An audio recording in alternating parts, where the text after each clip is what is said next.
अस्सलाम वालेकुम वरहमतुल्लाहि वबरकातुहू। हाँ जी, अब क्या हाल चाल है? आप बताएं ज़रा। आवाज़ क्लियर है सब लोगों को?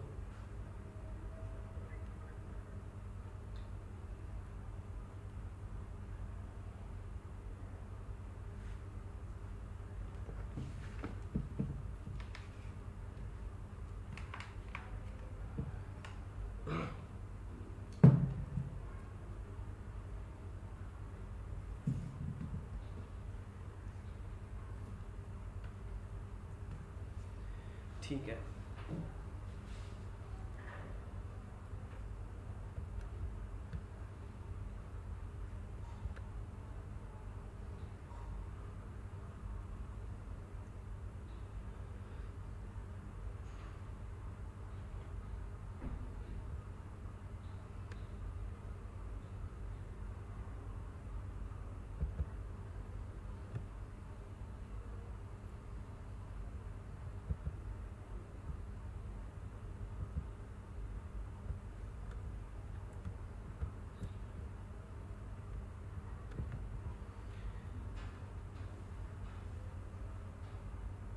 चलो, वेरी गुड।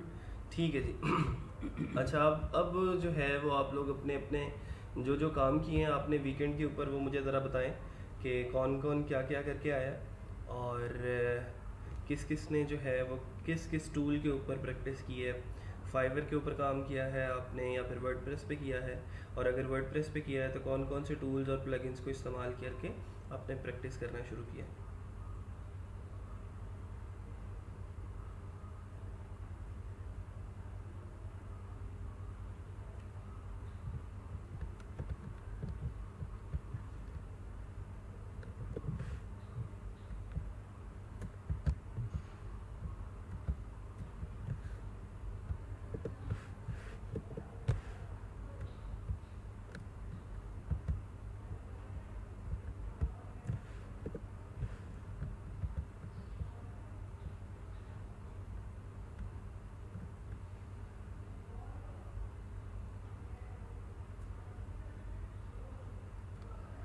और अपने अपने लिंक्स भी सेंड कर दें मुझे कमेंट्स के अंदर, ताकि मैं चेक कर लूँ कि कौन कितने पानी में है और कौन कितना काम करके आया।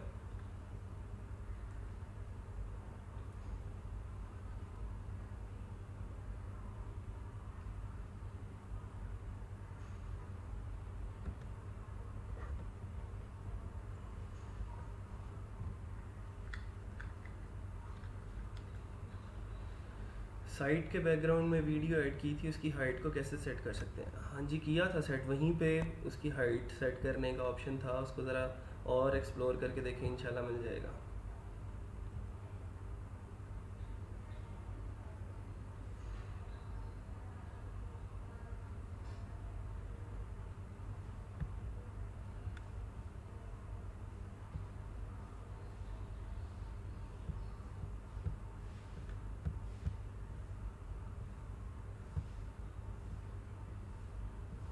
ठीक है, यहाँ पे वो लिखा था find your domain. Good, very good.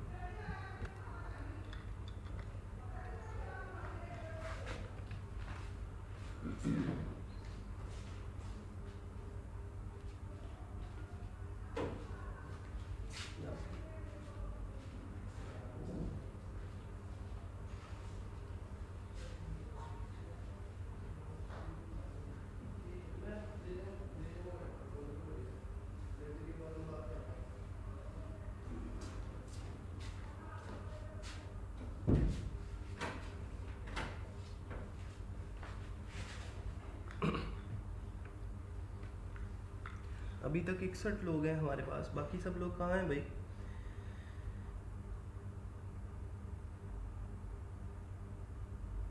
अच्छा, इसके अलावा हमने ओशन WP का जो थीम देखा था, ओशन WP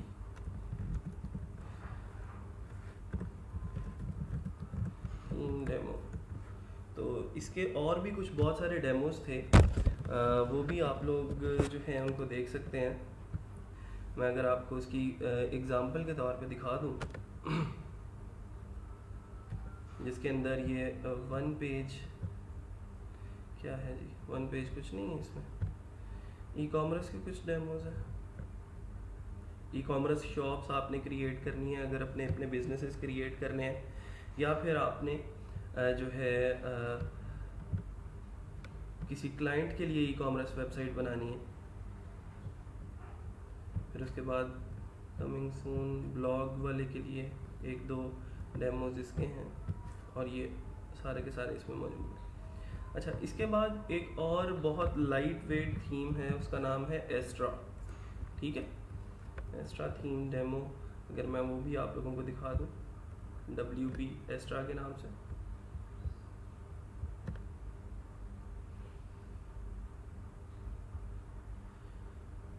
ये भी बिल्कुल फ्री है, और इसके भी ये मुख्तलिफ़ किस्म के डेमोज आप लोगों को नज़र आ रहे हैं, इसको भी देख लें। और ये भी एलिमेंटर के साथ बहुत ज़्यादा सपोर्टेड है, और इसके अंदर भी आप लोगों को अच्छे अच्छे डेमोज मिल जाएंगे। और एलिमेंटर से आप बहुत अच्छी अच्छी वेबसाइट्स इसके ऊपर बना सकते हो, क्योंकि ये एक लाइट वेट थीम है और आपके वेबसाइट की जो स्पीड है उसको भी स्लो नहीं करता।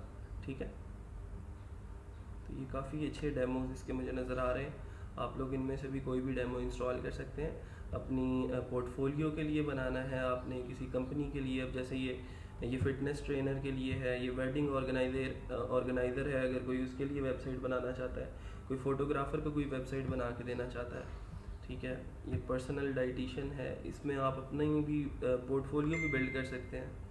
ठीक है, और ये सारे के सारे इसके डेमोज हैं, इनमें से जो चाहें आप लोग इसके ऊपर इंस्टॉल कर सकते हैं। आपने सिंपल क्या करना है, wordpress.org पे जाना है, वहाँ से WP एस्ट्रा के नाम का थीम डाउनलोड करना है, और उसके कुछ डेमोज जैसे हमने इंस्टॉल किया था ओशन WP, सेम वैसे ही जो है वो हम ये वाला इंस्टॉल कर लेंगे और उसके डेमोज के ऊपर प्रैक्टिस कर सकते हैं।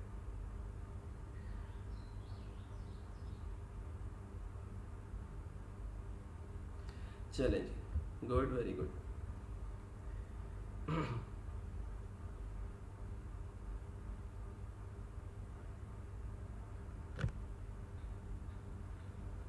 अच्छा जी, आज जो है कुछ चीज़ें फाइबर की हैं जो और डिटेल के अंदर देखने वाली हैं, उसको हम डिस्कस करते हैं आज इंशाल्लाह, और देखते हैं कि उसके अंदर हम कैसे और ज़्यादा इम्प्रूवमेंट लेके आ सकते हैं।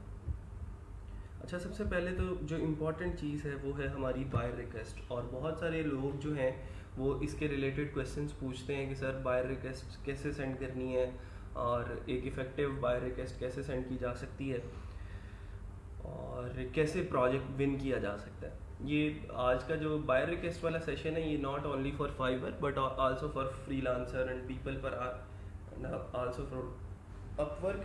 ठीक है, आप इन तीनों प्लेटफॉर्म्स के ऊपर देखेंगे कि कैसे हमने बिल्ड करना है, कैसे लोगों को कन्विंस करना है कि वो आपको ही ऑर्डर करें, किसी और को नहीं करें। ठीक है, तो इसको आज देख लेंगे। अच्छा, मोहसिन है और वो कह रहे हैं कि सर मैंने एलिमेंटर प्रो इंस्टॉल किया है, बाकी सब कुछ सही चल रहा है, लेकिन एडिट सेक्शन की एडवांस ऑप्शन में एक एट्रीब्यूट का सेक्शन है, जब वहाँ पर क्लिक करता हूँ तो वहाँ ऑप्शन देता है GoPro नहीं, एलिमेंटर प्रो जब आप इंस्टॉल कर लेते हो फिर GoPro नहीं करता वो। देखो फिर इंस्टॉलेशन में कोई मसला आया होगा, सही तरह से एक्टिवेटेड नहीं होगा। तो सारे के सारे जो थी उसके फीचर्स हैं प्रो वर्जन के, वो एक्टिवेट हो जाएंगे जब आप वो वाला प्लगइन इंस्टॉल करेंगे जो मैंने आपको प्रोवाइड किया था।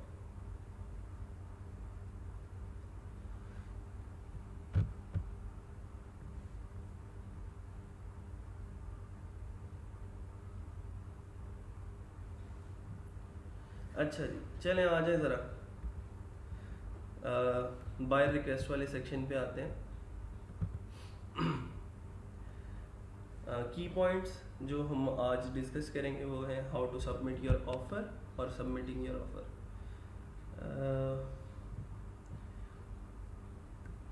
इसमें पहले तो स्टेप्स हैं कुछ, आप लोगों को, आप सब लोगों ने फाइवर ऐप तो इंस्टॉल कर ली होगी, तो फाइवर ऐप इंस्टॉल करते ही आप लोगों को एक सेक्शन शो होता है बायर रिक्वेस्ट का। ठीक है, बायर रिक्वेस्ट वाला जो सेक्शन है उसके ऊपर आप जब आते हो तो कई लोगों को वहाँ पे बायर रिक्वेस्ट शो नहीं होती।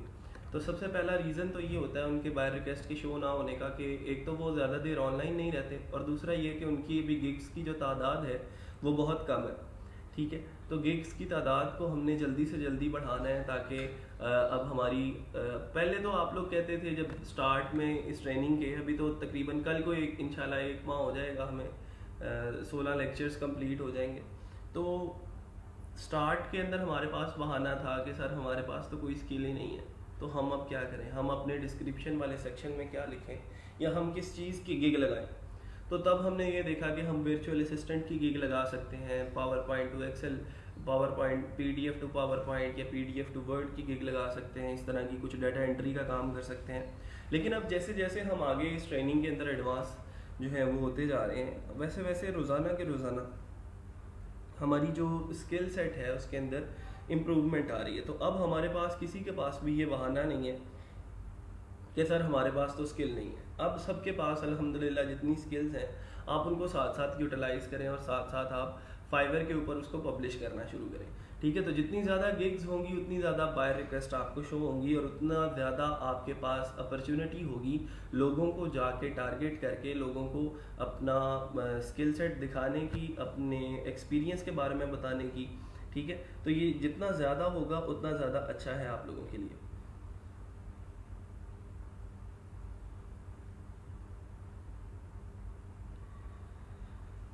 अच्छा, फिर उसके बाद जब हम बाय रिक्वेस्ट हमें शो होना शुरू हो जाती हैं, जब हम इनफ गिग्स लगा लेते हैं, कोई 5-6 गिग्स हमारी प्रोफाइल पे हो चुकी हैं और अब बाय रिक्वेस्ट जो हैं वो हमें कंटिन्यूसली शो हो रही हैं, तो इसका मतलब ये है कि हम एक दिन के अंदर तकरीबन 10 बाय रिक्वेस्ट जो हैं वो सेंड कर सकते हैं। ठीक है, तो 10 बाय रिक्वेस्ट अगर हमें लेट सपोज बाय रिक्वेस्ट ही दिन के अंदर 5 शो होती हैं, तो इसका मतलब ये है कि हमारे पास अपॉर्चुनिटी थी 10 की, लेकिन शो हुई 5, तो हम उस अपॉर्चुनिटी को सही तरह से अवेल नहीं कर पाए। ठीक है, तो जब ज़्यादा बाय रिक्वेस्ट शो होंगी तो फिर हमारे पास ऑप्शन आ जाएगा और हम खुद से डिसाइड कर रहे होंगे कि किसको हमने बाय रिक्वेस्ट सेंड करनी है और किसको हमने जो है वो इग्नोर करना है। ठीक है, तो इस लेवल पे अपने आप को लेके जाएंगे कम से कम रोजाना कि आपको स्टार्ट के अंदर ज़्यादा नहीं तो 100-150 बाय रिक्वेस्ट, 300-400-500 बाय रिक्वेस्ट जो है वो शो हो रही हो, ताकि उनमें से कोई 10 जो है वो आप चुनें और उनको आप जो है वो ऑफर सेंड करें। और देन फिर ये देखेंगे अभी हम कि किस तरह जो है हम एक इफेक्टिव बाय रिक्वेस्ट सेंड कर सकते हैं। तो select the relevant gig, select which gig extras to include, describe your offer, set your delivery time, ये हम देखते हैं अभी। जो इम्पॉर्टेंट चीज़ इसके अंदर डिस्कस करने वाली है वो है वो डिस्क्रिप्शन जो हमने अपनी बाय रिक्वेस्ट वाले सेक्शन के अंदर लिखनी है, और उसके अंदर हमने क्या लिखना है ऐसा कि वो क्लाइंट जो है वो कन्विंस हो जाए। तो सबसे पहली जो चीज़ जो है वो ये है कि आपने ट्राई करना है कि आपको उस क्लाइंट का नाम पता चल जाए। ठीक है, वैसे तो यूज़र नेम जो भी होता है उस क्लाइंट का वो आपको नज़र आ रहा होता है, तो आप उसको उसके नाम से पुकार के फिर जो है वो बात करेंगे। इससे क्या होगा कि जब कोई मुझे मेरे नाम से पुकारता है तो मैं उसकी बात तवज्जो से सुनता हूँ। ठीक है, तो सबसे पहले आपकी कोशिश ये होनी चाहिए कि आपको उसका नाम पता चले उस क्लाइंट का, और आप स्टार्ट के अंदर ही, अब जैसे उसका नाम डेविड है तो फिर आप कहते हो कि hi David, I saw your buy request. ठीक है, फिर यहाँ से आप बात का स्टार्ट करते हैं और उसको उसके नाम से पुकारते हैं। तो अगर आपने सिंपल ऐसे लिख दिया hi I have seen your buy request, ठीक है, तो उसका और हाय डेविड का जो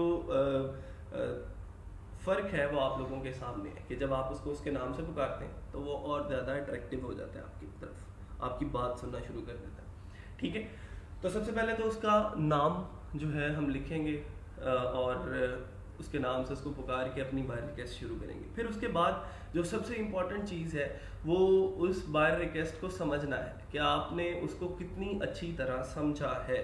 समझने का मतलब ये है कि जैसे ये पहला पॉइंट लिखा है उसने, take time to carefully review the buyer request. Buyers will often spend time describing the service they need in detail and some may even attach a file for reference। कुछ लोग होते हैं पूरी एक PDF की फाइल बना लेते हैं कि मुझे ये भी चाहिए, ये भी चाहिए, ये भी चाहिए।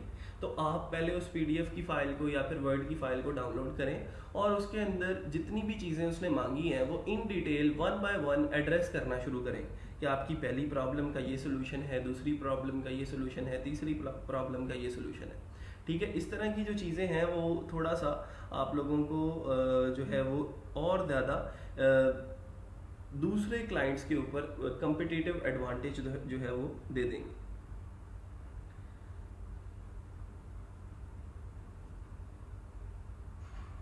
फौजिया, क्या क्वेश्चन है आपका, मुझे बताएं। मैंने अभी तक आपका क्वेश्चन देखा ही नहीं है, मैं क्या जवाब दूँ आपको।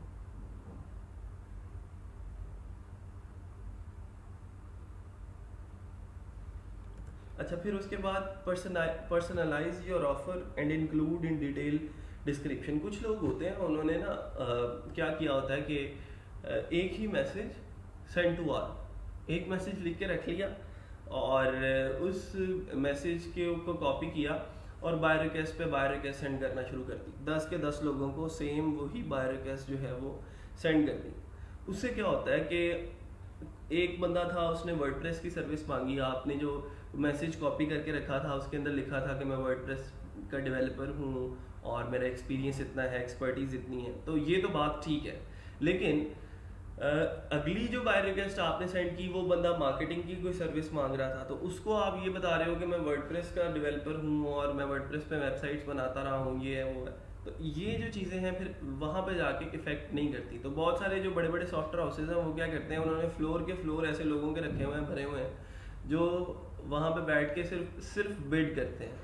कुछ लोग हैं जिनको उन्होंने सिर्फ बिड करने के लिए रखा हुआ है और कुछ लोग हैं जिनको उन्होंने प्रोजेक्ट कंप्लीट करने के लिए रखा हुआ है। ठीक है, तो वो जो बिड करने वाले लोग हैं वो सुबह से लेके शाम तक सब लोगों को एक ही मैसेज उनको वो लिख के दे देते हैं और वही मैसेज जो है वो बार बार वो सेंड करते रहते हैं। ठीक है, अगर मैं एज ए इंडिविजुअल फ्रीलांसर बात करूं तो ये कोई इतनी अच्छी प्रैक्टिस नहीं है।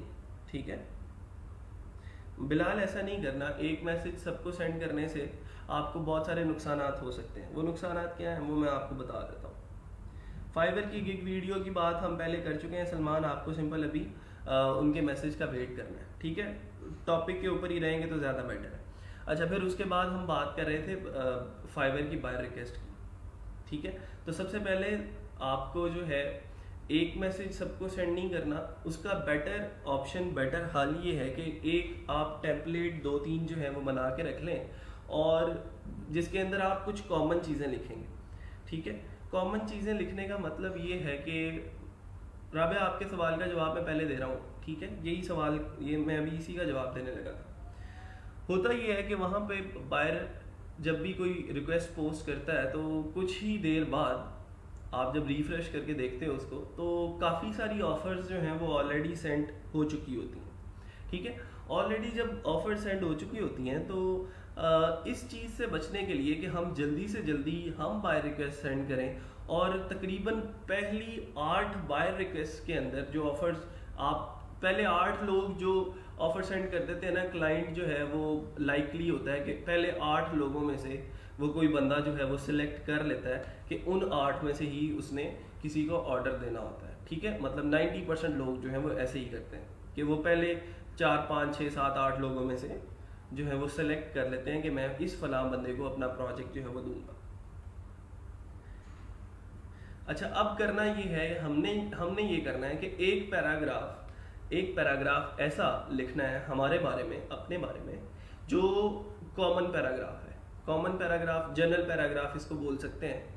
और उस पैराग्राफ के अंदर हम अपने बारे में, अपने एक्सपीरियंस के बारे में, अपने स्किल सेट के बारे में उसको कॉपी करके हम अपने नोटपैड में कहीं पे भी सेव कर लेते हैं। और उस पैराग्राफ के साथ हर एक चीज़ हमने चेंज करके जो है वो हर एक क्लाइंट के हिसाब से कुछ चेंजिंग्स करके उस पैराग्राफ के अंदर हम जो है वो हर एक क्लाइंट को सेंड किया करेंगे। जैसे अभी एक क्लाइंट का मैसेज आता है तो वो कहता है कि जी मुझे वर्डप्रेस की वेबसाइट चाहिए। ठीक है, आपने एक पैराग्राफ कॉपी करके रखा हुआ है जिसके अंदर आपने लिखा है कि मेरा नाम ये है, मेरा काम ये है, मेरी स्किल ये है, मेरा एक्सपीरियंस ये है एंड सो ऑन। और उस पैराग्राफ के शुरू में आप उसकी चीज़ों को एड्रेस करना शुरू कर देते हो। ठीक है, उससे पूछना शुरू कर देते हो कि भाई बताओ तुम्हें किस किस्म की वर्डप्रेस वेबसाइट चाहिए, तुम्हें कोई बिजनेस वेबसाइट चाहिए, तुम्हें कोई पोर्टफोलियो की वेबसाइट चाहिए, या फिर तुम्हें कोई ई कॉमर्स वेबसाइट चाहिए। ठीक है, और साथ ही नीचे जो है वो अपना एक्सपीरियंस और अपना जो है वो सारा कुछ डिटेल के अंदर जो कॉपी किया हुआ था सारा टेक्स्ट वो लिख देते हो। और फिर जैसे आप जब अगले क्लाइंट की बात करते हो तो फिर वहाँ पे अगर वो आपसे कोई डिज़ाइनिंग की सर्विसेज मांग रहा है, ठीक है, या कोई और चीज़ एड्रेस करने की कोशिश कर रहा है, तो फिर आप वो जो चीज़ आपने हर क्लाइंट के लिए चेंज करनी होती है उसको रिमूव करके आप अपना नया कंटेंट उस क्लाइंट के लिए जो स्पेसिफिक होगा वो लिखोगे, और नीचे वही जो जनरल पैराग्राफ था जिसके अंदर आप एक्सपीरियंस की बात कर रहे थे, जिसके अंदर आप अपने टूल्स की बात कर रहे थे, ठीक है, उसको आप जो है मेंशन कर दो। ठीक है, तो कुछ चीज़ें कॉपी करके रख सकते हैं ताकि जल्दी से जल्दी आप जो है वो बायर रिक्वेस्ट सेंड कर सकें, और कुछ चीज़ें जो हैं वो आपने हर एक बायर के लिए स्पेसिफिकली यूज़ करनी है, और उस बायर रिक्वेस्ट के अंदर वो इसलिए हम यूज़ करते हैं ताकि उस बायर को ये लगे कि यार ये बंदे ने स्पेसिफिकली ये चीज़ जो भी लिखी है ये मेरे लिए लिखी है और मेरे बिजनेस के प्रॉब्लम्स को सॉल्व करने के लिए लिखी है। जैसे हमने बात पहले की थी कि हमें क्लाइंट को ये एहसास दिलाना है कि हम उसके बारे में सोच रहे हैं। अगर उसको लगेगा कि यार ये तो इसने कॉपी पेस्ट करके जो है वो भेज दिया, तो फिर वो मेरी बात के ऊपर कान नहीं धरेगा और मुझे ऑर्डर भी नहीं करेगा। ठीक है बिलाल, वेरी गुड, ऐसे ही करना है। ठीक है, ताकि आप जो है वो जल्दी से जल्दी बायर रिक्वेस्ट देखें। बायर रिक्वेस्ट एक फ्री बोनस है आप लोगों के लिए कि लोग खुद से आके आपको जो है वो कह रहे हैं कि आए ऑफर सेंड करें और हमारा प्रॉब्लम जो है वो सॉल्व करें। देखें, अगर फाइवर नहीं था, अपवर्क नहीं था, पीपल पर आर ना होता, फ्रीलांसर ना होता, तो हम कहाँ पे बाजारों के अंदर लोगों को ढूंढते फिरते खुद से जाके कि यार ये मेरा स्किल सेट ये है, मैंने मेरा इतने साल का तजर्बा है, तो प्लीज़ मुझे कोई जॉब दे दो या प्लीज़ मुझे कोई प्रोजेक्ट दे दो। तो ये फाइवर और फ्रीलांसर और इस तरह के जो प्लेटफॉर्म्स हैं ये हमारे लिए एक अपॉर्चुनिटी के तौर पे काम कर रहे हैं। यहाँ पे हमारे पास बेपनाह अपॉर्चुनिटीज़ हैं, हमने सिंपल अब उन अपॉर्चुनिटीज़ को अवेल करना है और ये देखना है कि किस तरह हम इनको और ज़्यादा एडवांस लेवल पे लेके जाके अपने आप को और अपने पोर्टफोलियो को स्ट्रॉन्ग कर सकते हैं।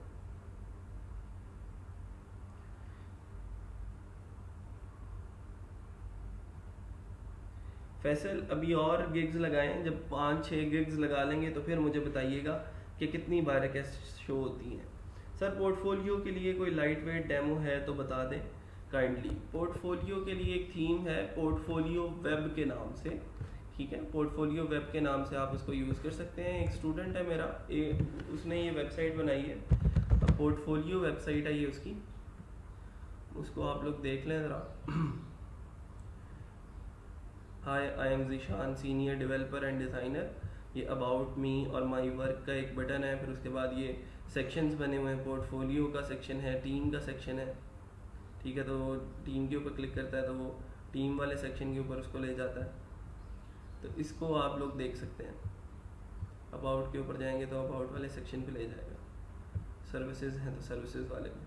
ठीक है, तो ये भी एक अच्छा थीम है, इसका नाम है पोर्टफोलियो वेब। ठीक है, इसको आप यूज़ कर सकते हैं अपना अपना पोर्टफोलियो बनाने के लिए, और ये बहुत ज़रूरी है एज अ न्यूबी फ्रीलांसर कि आपका एक पोर्टफोलियो हो जिसके अंदर आप लोग कम से कम क्लाइंट को ये बता सकें कि आप ये फला फला वेबसाइट्स जो है वो बना चुके हैं, आपका एक्सपीरियंस इतना है, आपकी स्किल्स इतनी है। ठीक है, अच्छा जी, चलें आगे चलते हैं। तो पर्सनलाइज बनाना है हमने। उस पर्सनलाइज बनाने का मतलब ये है कि बाय रिक्वेस्ट को पर्सनलाइज करने का मतलब कि स्पेसिफिकली उसको लगे कि यार ये बाय रिक्वेस्ट इसने मेरे लिए लिखी है और इसके अंदर इसने मेरे प्रॉब्लम को ही एड्रेस किया है। When describing your offer, address all relevant information the buyer included in the initial request. Include only gig extras that actually answer the buyer request. अच्छा, गिग एक्स्ट्रास क्या होते हैं, कौन बताएगा ज़रा कमेंट के अंदर बताएं मुझे कि गिग एक्स्ट्रास क्या होते हैं, जल्दी करें।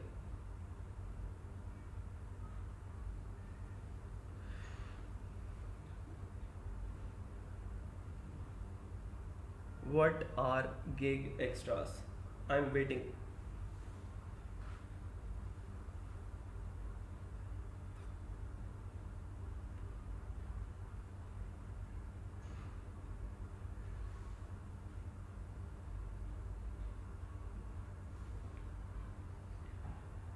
पढ़े थे हमने गिग एक्स्ट्रास, जब हमने आप लोगों को याद हो कि जब गिग क्रिएट की थी जिस लेक्चर के अंदर, वहाँ पे हमने गिग एक्स्ट्रास के बारे में पढ़ा था। फास्ट डिलीवरी मुतय्यब नहीं, सिर्फ इसी तक जो है वो नहीं रुकता। गिग एक्स्ट्रास एक और बहुत सारी चीज़ें हो सकती हैं। हाँ, एक्स्ट्रा वर्क हो सकता है, ये एक अच्छा वर्ड है उसके लिए। जो सर्विस आपने मेंशन की हैं उनके अलावा हम क्या प्रोवाइड कर सकते हैं? Very good. जो हम 3 ऑफर्स के अलावा सर्विसेज प्रोवाइड करते हैं। 3 ऑफर्स के अलावा जो मतलब आप 3 ऑफर्स कह रहे हो उन पैकेजेस को जो सिल्वर, गोल्ड और प्लैटिनम हमने बनाए थे, उसके लिए ये है कि आप इसको ऐसे मेंशन करो कि अगर हमने बेसिक पैकेज के अंदर एक सर्विस दी है वर्डप्रेस वेबसाइट क्रिएशन की, तो अगर मैंने उसमें कहा है कि मैं आपको 10 प्रोडक्ट्स जो है वो बेसिक पैकेज में ऐड करके दूंगा, और अगर मेरा क्लाइंट कहता है कि नहीं 10 प्रोडक्ट्स नहीं मुझे 50 प्रोडक्ट्स चाहिए, तो मैं उसे कहता हूँ कि अगर 40 प्रोडक्ट्स तुम्हें और चाहिए तो मुझे तुम $10 या $15 और पे कर दो, तो मैं तुम्हारा ये जो एक्स्ट्रा काम है ये भी कर दूंगा। ठीक है, वेरी गुड, गुड। ठीक है, ऑन टाइम डिलीवरी नहीं बोलते इसको।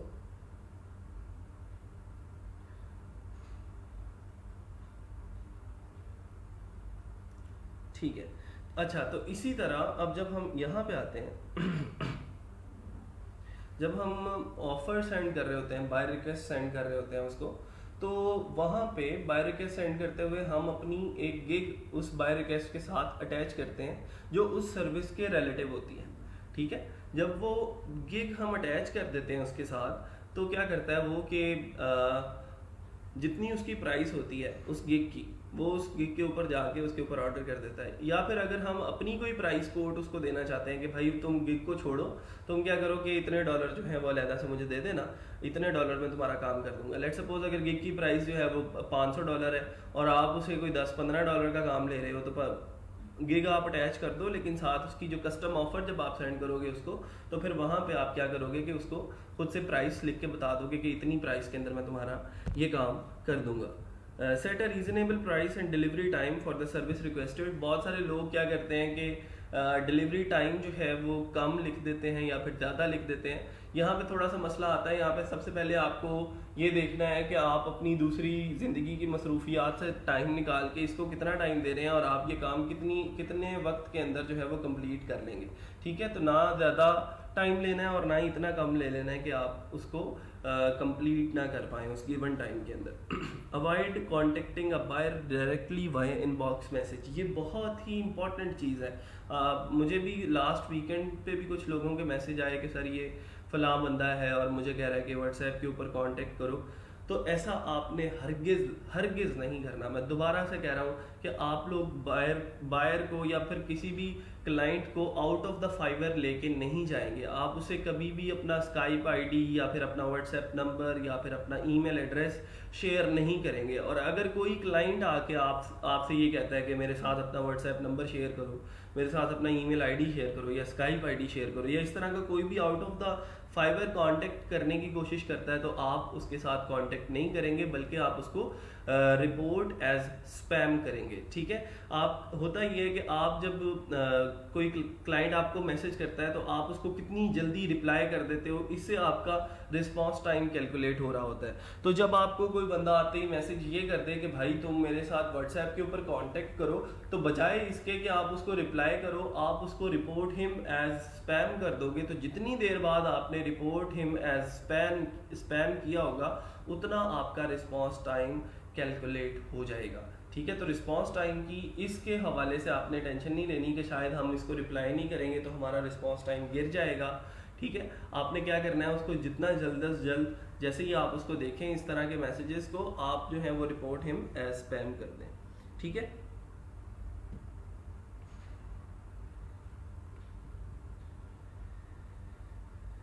अच्छा, मुदस्सिर कह रहे हैं कि जिसके ऊपर 10 ऑफर सेंड हो चुकी हैं और फिर उसके ऊपर हम सेंड ना किया करें। मुदस्सिर ठीक है, अगर आपको बहुत ज़्यादा बाय रिक्वेस्ट शो हो रही है ना और उसमें से कोई बाय रिक्वेस्ट ऐसी नज़र आ जाती है जिसके ऊपर 10 बाय रिक्वेस्ट सेंड हो चुकी हैं, तो फिर आप उसको इग्नोर कर सकते हैं। लेकिन अगर आपको टोटल 5 या 10 बाय रिक्वेस्ट शो हो रही हैं और उसमें से एक बाय रिक्वेस्ट मिलती है जो काम आप कर सकते हैं और उसके ऊपर 10 लोगों ने ऑलरेडी बिड कर दिया है, तो फिर आप उसके ऊपर बाय रिक्वेस्ट सेंड कर दें और अपनी उस दिन की बाय रिक्वेस्ट को ज़ाया ना होने दें। ठीक है, अच्छा जी, फैसल नबील का सवाल है कि मेरी बाय रिक्वेस्ट जो है वो गिग के रिलेटेड शो नहीं होती। इसका जवाब मैं पहले भी एक लेक्चर में दे चुका हूँ, मैं आप लोगों को दिखा देता हूँ उसकी एक और एग्जांपल। फैसल अपना प्रोफाइल सेंड करें मुझे, अपना यूज़र नेम भेजें, जल्दी करें ज़रा।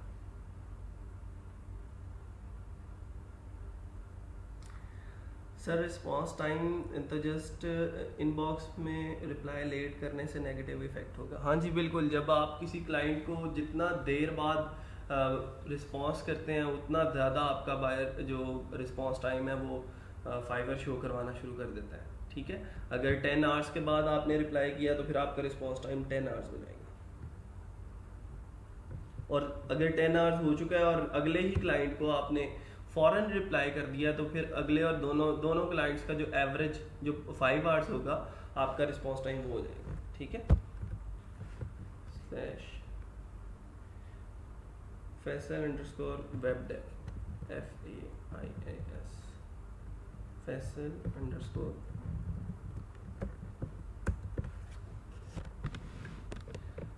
अच्छा, अभी फैसल आपने सिंपल देखो 1 गिग लगाई है।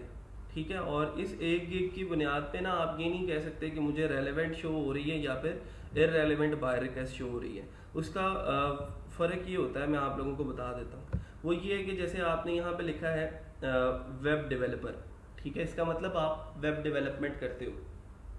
अब लेट सपोज आप जो है वो वेब डेवलपमेंट करते थे PHP के अंदर, ठीक है, लेकिन वेब डेवलपमेंट क्या सिर्फ दुनिया की एक ही ज़ुबान के अंदर होती है जो PHP है? वेब डेवलपमेंट की तो और भी बहुत सारी लैंग्वेजेस हैं।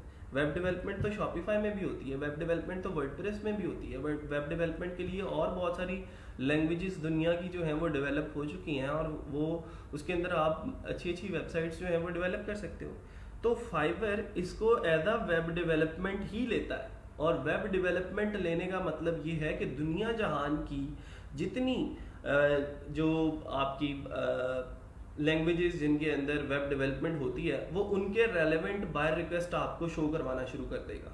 ठीक है, इस वजह से आपको लग रहा होता है कि शायद ये इररेलेवेंट है, लेकिन आप जब यहाँ पे ब्रॉडर लेवल की स्किल्स को इस्तेमाल करते हो तो फिर वो क्या करता है, उसको ब्रॉडर लेवल की बाय रिक्वेस्ट जो है वो शो करवाना शुरू कर देता है। ठीक है, तो कोशिश किया करें यहाँ पे स्पेसिफिक रहा करें, मतलब स्पेसिफिक होने की बजाय होने का मतलब ये है कि वेब डेवलपमेंट लिखने की बजाय अगर आपने PHP लिखा होता, ठीक है, अगर आपने जो है वो सिंपल PHP यहाँ पे मेंशन किया, वेब डेवलपमेंट तो एक ब्रॉडर टर्म है ना, ठीक है, तो उसके अंदर फिर सारी की सारी चीज़ों को वो इनकाउंटर करता है और उसके हवाले से आपको बाय रिक्वेस्ट शो करना शुरू कर देता है।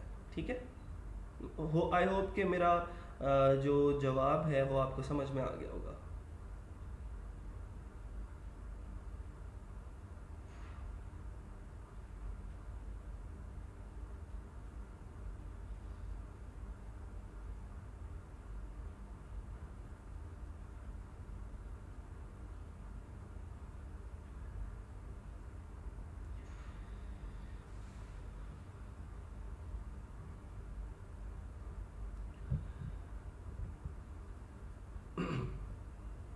अच्छा, फिर उसके बाद आपने I will be your front end web developer and designer HTML CSS, ये मुझे टाइटल के अंदर थोड़ा सा मसला नज़र आ रहा है। ठीक है, इसको थोड़ा सा देखो।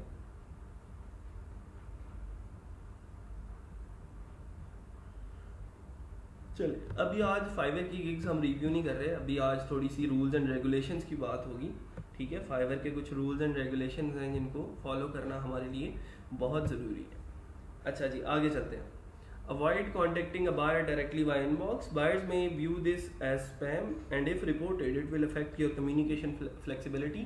तो अगर आपने डायरेक्ट मांग लिया किसी से व्हाट्सएप का नंबर, तो वो यूज़र क्या करेगा, हो सकता है क्लाइंट जो है वो आपको रिपोर्ट कर दे और फिर फाइवर आपका अकाउंट ही बैन कर दे।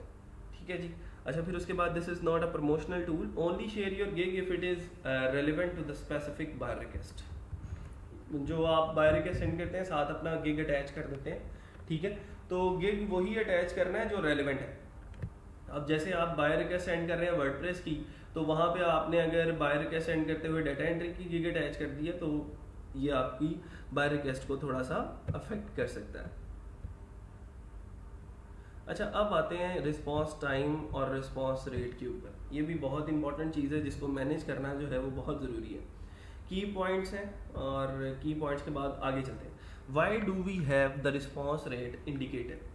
The response rate indicator is an important tool that promotes quicker responses to the buyer by helping buyer receive seller response as quickly as possible to create a positive experience on Fiverr so that they will return to the Fiverr for more orders. अच्छा, ये सारी simple सी चीज़ें हैं, theory हैं। हम simple इतनी सी बात जो है वो याद रखेंगे कि फाइवर के ऊपर जो रिस्पॉन्स रेट है, ये वेब टेक अंडरस्कोर साद, अभी तक इनको भी कोई मैसेज नहीं आया। मैं दिखा देता हूँ, कुछ और प्रोफाइल्स देख लेते हैं। अभी तक किसी को रिप्लाई आया या किसी ने मैसेज किया है किसी क्लाइंट ने, तो वो मुझे बताए, अपना यूज़र नेम बताए अगर किसी को मैसेज किया है किसी ने। मैं जैसे यहाँ पे वर्डप्रेस लिखता हूँ और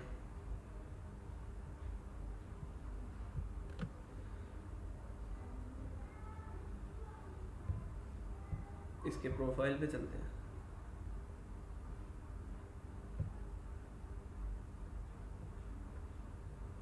अच्छा, ये देखें हम ज़रा, यहाँ पे लिखा आ रहा है कि ये लेवल 1 का सेलर है और एवरेज रिस्पॉन्स टाइम जो है इसका वो 1 आवर है। ठीक है, 1 आवर होने का मतलब ये है कि ये बिल्कुल परफेक्ट रिस्पॉन्स टाइम है।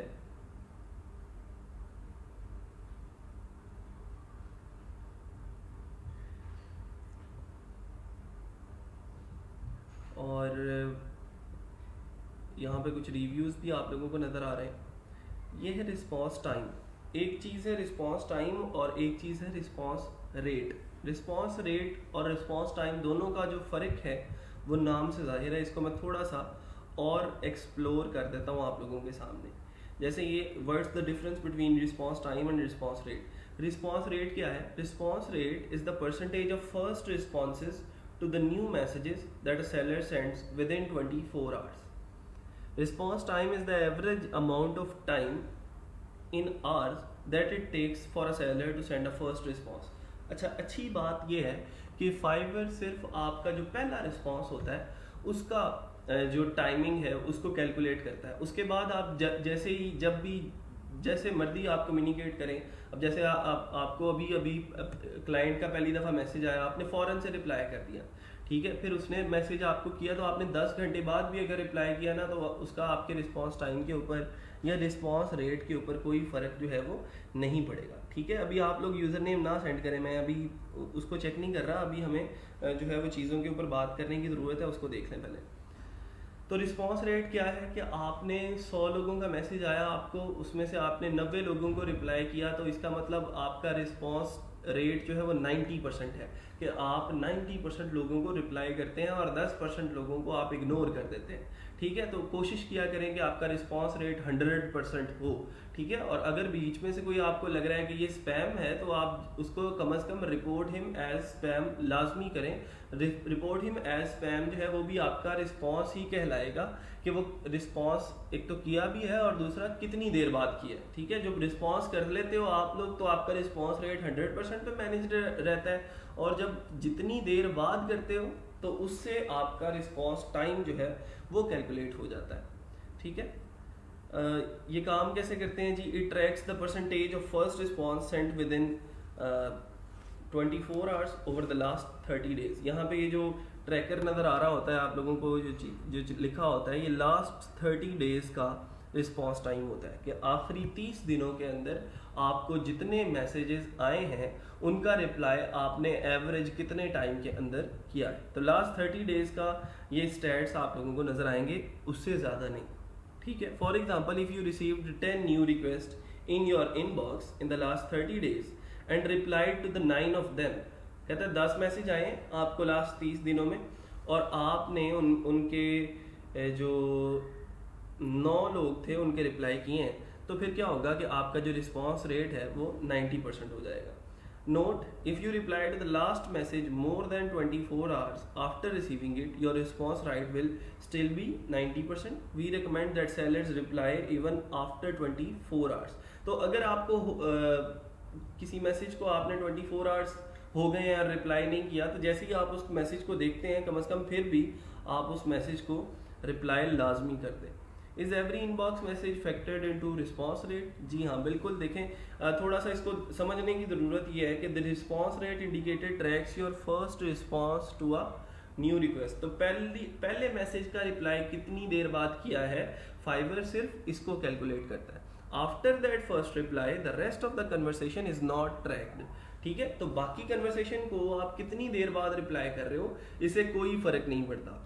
Although it is important to continue conversation with the buyers until a conclusion is reached। जाहिर बात है जब आपको किसी क्लाइंट का मैसेज आ गया है तो ये तो बहुत अच्छी बात है आपके फाइवर के प्रोफाइल के लिए, तो वो आपके पास खुद से चल के आया है, इसका मतलब वो वाकई प्रॉब्लम के अंदर है और वो आप समझता है कि आप उसकी प्रॉब्लम को सॉल्व कर सकते हो। तो आपने क्या करना है कि उसके साथ कम्युनिकेट करना है, उसकी प्रॉब्लम को समझ के उसकी प्रॉब्लम को जल्द अज जल्द जो है वो सॉल्व करने की कोशिश करनी है।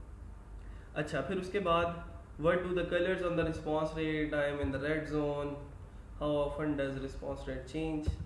30 days हैं जी, last 30 days। so when don't I have to respond, ये हमने बता दिया अभी कि जैसे ही अगर कोई स्पैम मैसेज आता है आपको, ठीक है, तो फिर आप उसको रिपोर्ट करेंगे, दैट्स ऑल। अच्छा जी, रिस्पॉन्स टाइम और रिस्पॉन्स रेट के अंदर कोई कन्फ्यूजन है तो आप लोग बता दें मुझे कि रिस्पॉन्स टाइम क्या होता है और रिस्पॉन्स रेट क्या होता है। और वो आप लोगों को पता है यहाँ पे फाइवर पे सबसे ऊपर जो है वो कुछ चीज़ें जो बताई जाती हैं उनमें से एक चीज़ जो है वो आपका एवरेज रिस्पॉन्स टाइम होता है, तो उसमें से उसको जो है वो मेंटेन रखना बहुत ज़रूरी है।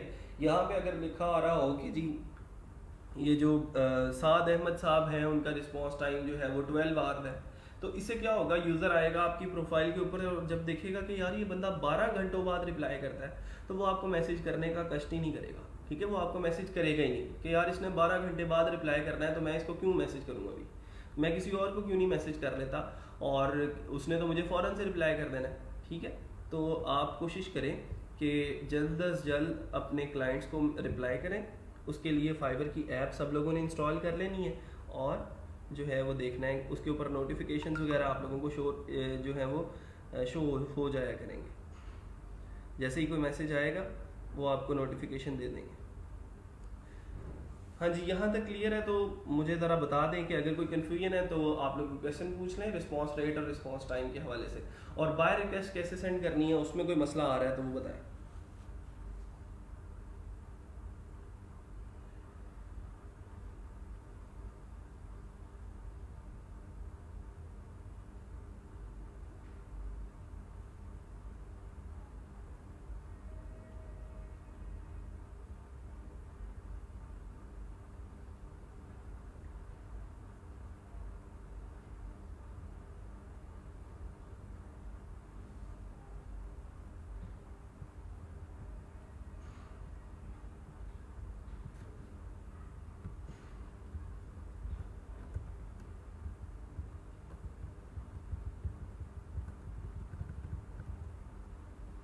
ठीक है, चलें। अच्छा, इससे अगली एक और इम्पॉर्टेंट चीज़ है जो फाइवर के ऊपर बहुत सारे लोगों के दिलों में कन्फ्यूजन होती है कि अगर मेरा ऑर्डर कैंसिल हो गया तो क्या होगा। मुदस्सिर, कोई सवाल है? सर बाय रिक्वेस्ट का टाइम के दौरान किस टाइम के दौरान? हाँ, मैं आज मुझे आप लोग याद करवा दें, ठीक है, लेक्चर के बाद तो मैं आप लोगों के साथ ना वो शेयर कर देता हूँ टाइमिंग्स के किस टाइम के दौरान जो है वो आम तौर पे ज़्यादा बाय रिक्वेस्ट शुरू होती हैं। लेकिन इसका मतलब ये नहीं है कि सिंपल आपने उसी टाइम के ऊपर ही ऑनलाइन आना है, बाकी टाइम जो है वो ऑफलाइन रहना है। इसका मतलब ये है कि उस टाइम के ऊपर आपने ज़रा ज़्यादा तवज्जो के साथ जो है वो ऑनलाइन रहना है। ठीक है, और ऑनलाइन तो हर टाइम ही कोशिश करें कि रहा करें, और उस टाइम के ऊपर ज़रा बाय रिक्वेस्ट को चेक कर लिया करें। ठीक है, अच्छा जी, बहरहाल जो कन्फ्यूजन रहती है, जिस कन्फ्यूजन की बात कर रहे थे हम, वो ये थी कि भाई ऑर्डर अगर कैंसिल हो गया तो क्या होगा। क्या ऑर्डर कैंसिल होने से मेरी प्रोफाइल के ऊपर कोई नेगेटिव इम्पैक्ट पड़ेगा? क्या ऑर्डर कैंसिल होने से मेरी रेटिंग्स के ऊपर कोई नेगेटिव इम्पैक्ट पड़ेगा? नेक्स्ट आने वाले क्लाइंट्स का मेरे साथ रवैया क्या होगा? और अगर मेरा ऑर्डर कंप्लीट हो जाता है विद 5 स्टार रेटिंग तो फिर मेरी प्रोफाइल के ऊपर पॉजिटिव इम्पैक्ट क्या पड़ने वाला है? ठीक है, तो इसको ज़रा हमने जो है वो देखना है। What are completed orders? ज़ाहिरी बात है, सिंपल सी एक चीज़ है, कंप्लीटेड ऑर्डर वही होता है जो क्लाइंट ने आपको ऑर्डर प्लेस कर दिया और आपने उस ऑर्डर को with in the given time complete करके डिलीवर किया और उसने उस डिलीवरी को एक्सेप्ट करते हुए उस ऑर्डर को मार्क एज कंप्लीट कर दिया। तो इसका मतलब ये है कि अब वो ऑर्डर कंप्लीट हो चुका है और उसके जो पैसे हैं, जो डॉलर्स हैं, वो आपके अकाउंट के अंदर जो है वो ट्रांसफ़र हो चुके हैं।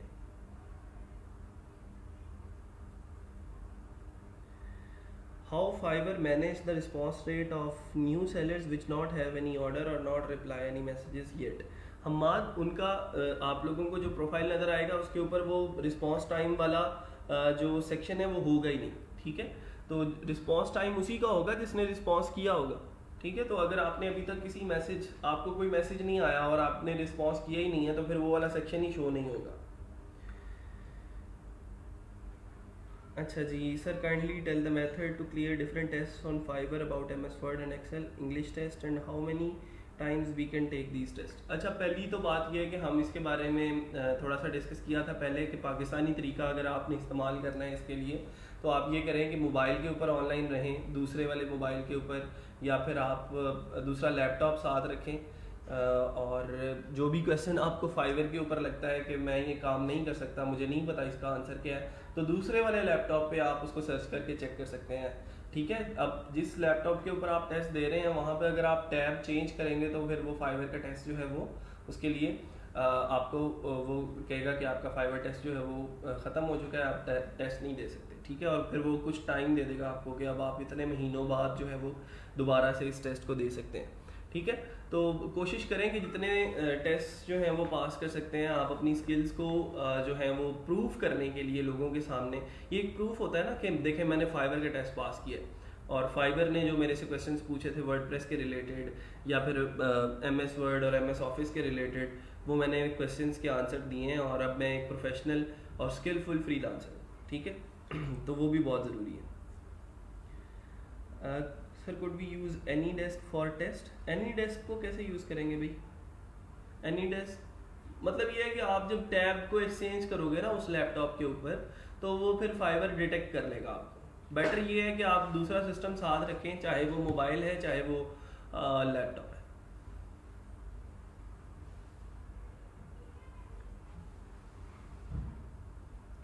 अच्छा, सारा खान का सवाल है कि अगर फेसबुक के ऊपर कोई क्लाइंट आपसे कांटेक्ट कर लेता है तो फिर क्या करना है? उसकी पहली आपकी प्रेफरेंस तो ये होनी चाहिए कि आप उस क्लाइंट को फाइवर के ऊपर लेके आएँ। क्यों फाइवर के ऊपर लाने का रीज़न ये है कि फाइवर के ऊपर आपको पेमेंट की सिक्योरिटी मिल जाती है। पेमेंट की सिक्योरिटी का मतलब ये है, होता ही है असल में जब भी कोई क्लाइंट ऑर्डर प्लेस करता है तो वो उस ऑर्डर प्लेस करने के टाइम पे उसके अकाउंट से पैसे जो हैं वो कट जाते हैं और वो पैसे फाइवर के अकाउंट में आ जाते हैं। और जैसे ही हम उस ऑर्डर को डिलीवर करते हैं और क्लाइंट उसको कहता है कि ये काम जो है वो कंप्लीट है अब और ये ऑर्डर कंप्लीट हो चुका है, तो वो फाइवर के अकाउंट से पैसे जो हैं वो आपके अकाउंट के अंदर ट्रांसफ़र हो जाते हैं, ठीक है। तो पेमेंट की सिक्योरिटी आप लोगों को मिल जाती है। लेकिन अगर आप फेसबुक के ऊपर डायरेक्टली कम्युनिकेट करते हैं किसी बंदे के साथ तो वहाँ पे आपको पेमेंट की सिक्योरिटी नहीं मिलती। और अगर आपको क्लाइंट वहाँ पे कुछ कोई ऐसा मिल गया जिसने आपसे काम करवा के देन आपको ब्लॉक कर दिया तो फिर मेरा दिमाग उस पास, ठीक है जी। वहाँ पे आपने जो है थोड़ा सा मोहतात होके चलना है। कोशिश ये किया करें कि जो भी क्लाइंट आपको फाइवर पे, लिंक्डइन पे या फिर ट्विटर पे या फिर इंस्टाग्राम पे मिलता है उससे कहें कि भाई आप फाइवर के ऊपर मुझे ऑर्डर कर दो, वहाँ पे हम जो है वो ऑफिशियली काम करेंगे, मैं वहीं पे डिलीवर करूँगा आपको या करूँगी और वहीं पे आप पेमेंट को ट्रांसफ़र कर दीजिएगा। चलें जी, ऑर्डर कंप्लीशन की तरफ आते हैं जी। कंप्लीटेड ऑर्डर वो हैं जो आपने डिलीवर किया और क्लाइंट ने कहा जी ठीक है जी, okay I am satisfied with your work and I am giving you 4 star या 5 स्टार रेटिंग, ठीक है।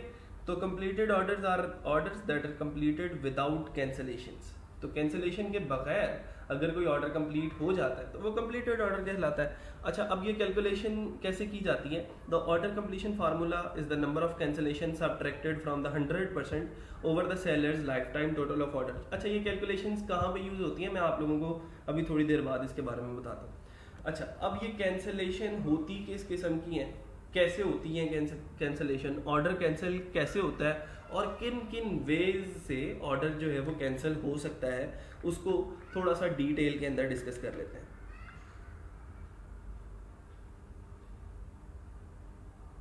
पहले मैं ये कर दूं फिर आपका ये क्वेश्चन लेता हूं। चले, अच्छा, what are the different kinds of cancellation. सबसे पहली है बायर रिक्वेस्टेड कैंसलेशन, जो बायर ने रिक्वेस्ट की है कि इस ऑर्डर को कैंसिल कर दें। Buyers can request cancellation if an order is late. अगर आपने डिलीवरी लेट कर दिया, टाइम जो है वो एक्सीड कर चुका है, तो अब बायर के पास एक ऑप्शन आ जाता है कि वो उस ऑर्डर को अब कैंसिल कर दें। A buyer requested cancellation can have a negative impact on sellers business. तो जाहिर बात है जब कोई ऑर्डर चलते चलते कैंसिल हो जाता है तो फिर क्या होता है कि आपकी जो प्रोफाइल है उसके ऊपर एक नेगेटिव इम्पैक्ट आता है। फाइवर को ये लगता है कि अब आपका जो ऑर्डर कंप्लीशन रेट है वो 100% नहीं रहा, अब जो है वो आप लोगों को लेट डिलीवर करना शुरू कर दिया आपने, या फिर आपके काम से लोग जो है वो सेटिस्फाइड नहीं हैं, तो वो फिर फाइवर आपकी गिग्स को जो है वो सपोर्ट नहीं करता और रैंक नहीं करता। This also leaves sellers in a position in which they might have already worked on a gig that they now would not receive payment for। इसका मतलब ये है कि ये ऐसी सिचुएशन हो सकती है कि आपने पूरी वेबसाइट बना ली और पूरा काम कर लिया, आखिरी एक दिन रहता था, आपने कहा जी मैं कुछ ओवर डिलीवर करता हूँ, क्लाइंट को खुश करने के चक्करों में ना आपने कुछ और ज़्यादा काम करके देने की कोशिश की, उसको खुश करने के चक्करों में उसको कह दिया जी मैं पेमेंट गेटवे भी तुम्हें अटैच करके दूंगा, मैं तुम्हें ये काम भी करके दूंगा, वो भी करके दूंगा, ठीक है। तो वो उसको क्लाइंट को खुश करने के चक्करों के अंदर आपने वो जो ऑर्डर का टाइम था उससे आप एक्सीड कर गए। तो अब क्या हुआ, उसने पीछे से ऑर्डर कैंसिल कर दिया कि भाई इसने तो टाइम पे डिलीवर ही नहीं किया ऑर्डर। इसका मतलब ये हुआ कि आपकी वो सारी की सारी मेहनत जो थी वो ज़ाया होगी। ऐसा बिल्कुल नहीं करना कि ओवर डिलीवर करने के चक्करों में आप टाइम से एक्सीड कर जाएं, ठीक है। For those reasons this kind of cancellation should be avoided by sending your gig on time. तो सबसे पहले कोशिश करें कि आप ऑन टाइम डिलीवरी जो है वो अपनी मेक श्योर करें कि आप वक्त से पहले जो है वो उसको डिलीवर कर दिया करें। तो यूज़र ने अगर कह के उस ऑर्डर को कैंसिल कर दिया तो आपकी प्रोफाइल के ऊपर एक नेगेटिव इम्पैक्ट आएगा, आपको पैसे भी नहीं मिलेंगे और हो सकता है कि नेक्स्ट क्लाइंट जो है वो उसको देख के आपकी प्रोफाइल के ऊपर ऑर्डर भी ना करें, ठीक है। तो कैंसिलेशन से जितना बच सकते हैं बचें।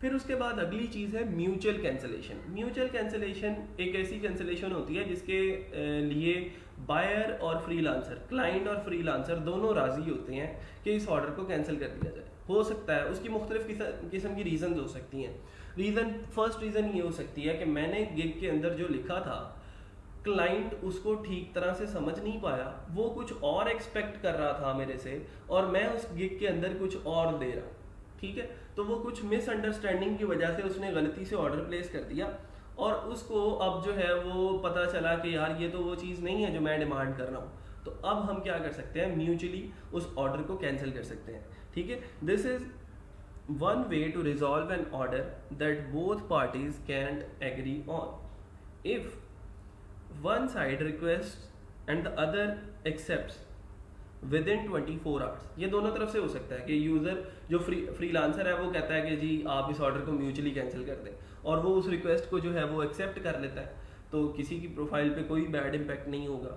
और इसी तरह अगर आपका जो क्लाइंट है वो उसको म्यूचुअली कैंसिल करने की रिक्वेस्ट करता है आपसे और आप उसको एक्सेप्ट कर लेते हो तो भी आपकी प्रोफाइल के ऊपर कोई नेगेटिव इम्पैक्ट नहीं आएगा। हाँ, जो शर्त है वो ये है कि वो ऑर्डर म्यूचुअली कैंसिल होना चाहिए बजाय इसके कि जो क्लाइंट है वो उसको कैंसिल करे, ठीक है। It does not impact the sellers rating. तो आपकी जो रेटिंग है, आपकी जो प्रोफाइल की रैंकिंग है, उसके ऊपर कोई भी इफेक्ट नहीं होगा अगर आपका ऑर्डर म्यूचुअली कैंसिल हुआ है तो। If a buyer does not respond with in the 2 days of a sellers initiating a mutual cancellation the gig is automatically cancelled, ठीक है। तो वो फिर ऑर्डर ऑटोमेटिकली कैंसिल हो जाता है। तो कैंसिल होने का मतलब ये है कि अगर 2 दिन के अंदर उसने उस रिक्वेस्ट को एक्सेप्ट नहीं किया तो ऑटोमेटिकली वो ऑर्डर जो है वो म्यूचुअली कैंसिल हो जाता है।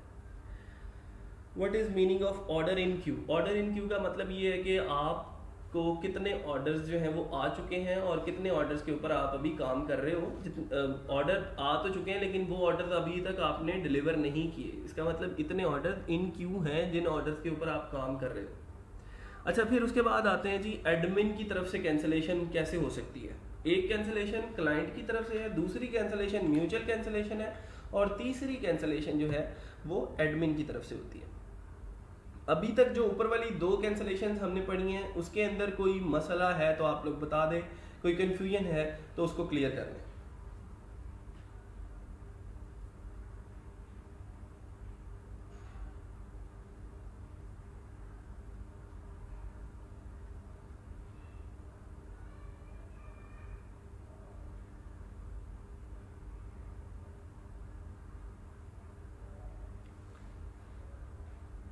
यहाँ तक अगर किसी को कोई कन्फ्यूजन है तो आप लोग डिस्कस कर ले मेरे साथ।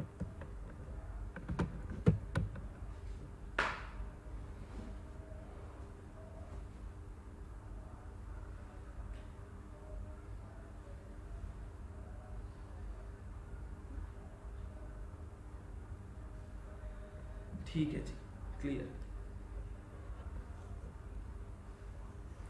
अच्छा, फिर उसके बाद जो आखिरी हमारे पास बचती है जो कैंसलेशन, वो है एडमिन की तरफ से। अब एडमिन कौन है जी? हमारे ऑर्डर का एडमिन है फाइवर।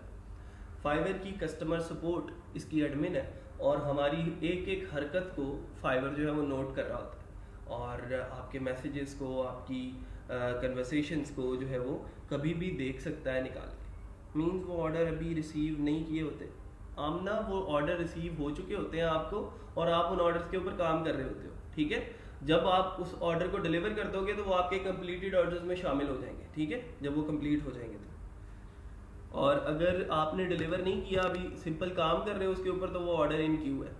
अच्छा, एडमिन की तरफ से आते हैं जी। If seller and buyer not agree to mutual cancellation, then contacting Fiverr customer support is the next step. अच्छा, हुआ ये अब कि जी मैं एज अ फ्रीलांसर एक म्यूचुअल कैंसिलेशन के लिए जो है वो रिक्वेस्ट करता हूँ, और वो जो यूज़र है वो उसको एक्सेप्ट नहीं करता। मतलब डिस्प्यूट आ गया, वो कहता है कि नहीं मैंने कैंसिल नहीं करना, मुझे काम करके दो। और आप ये कहते हो कि ये जो काम तुम एक्सपेक्ट कर रहे हो वो मेरी गिग के अंदर है ही नहीं, मैंने तो लिखा ही नहीं है कहीं पे कि मैं ये काम करके दूंगा, तो मैं तुम्हें ये काम कैसे करके दूं? या फिर वो आपसे ओवर डिलीवर करने को कह रहा है इन्हीं पैसों के अंदर। कोई भी मसला हो सकता है किसी भी किस्म का।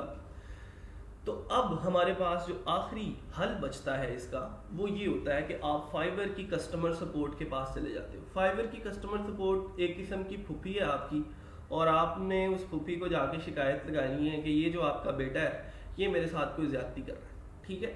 तो अब वो जो फूफी है, क्योंकि वो आपकी फूफी है और उसकी माँ है, तो हमेशा एक औरत का जो झुकाव होगा वो अपने बेटे की तरफ ज्यादा होगा, बजाय इसके कि वो अपने किसी भतीजे की तरफदारी करे अपने बेटे के मुकाबले में, ठीक है। तो वहाँ पे आपको थोड़ा सा ख्याल रखना पड़ेगा इस चीज़ का कि फाइवर हमेशा अपने जो क्लाइंट्स हैं, जो वहाँ पे सर्विसेज खरीदने आए हैं, उनको ज़्यादा सपोर्ट करता है as compare to you the freelancers, ठीक है। तो फ्रीलांसर्स को वो इसलिए कम सपोर्ट करता है क्योंकि फ्रीलांसर्स यहाँ पे फाइवर से पैसे कमाते हैं, और क्लाइंट्स को इसलिए सपोर्ट करता है क्योंकि वो फाइवर जो है वो उन क्लाइंट से पैसे कमाता है, ठीक है। क्लाइंट्स के पैसों में से 20% लेता है ना वो, तो इसलिए फाइवर उनको ज़्यादा सपोर्ट करता है। कोशिश ये करें कि अगर आपको लगे कि ये बायर जो है वो मसला कर रहा है, ये बायर जो है वो मेरे साथ कोई लड़ाई झगड़ा करेगा, तो उस बायर के फाइवर के पास जाने से पहले आप फाइवर के पास जाएं और फाइवर जाके शिकायत लगाएं।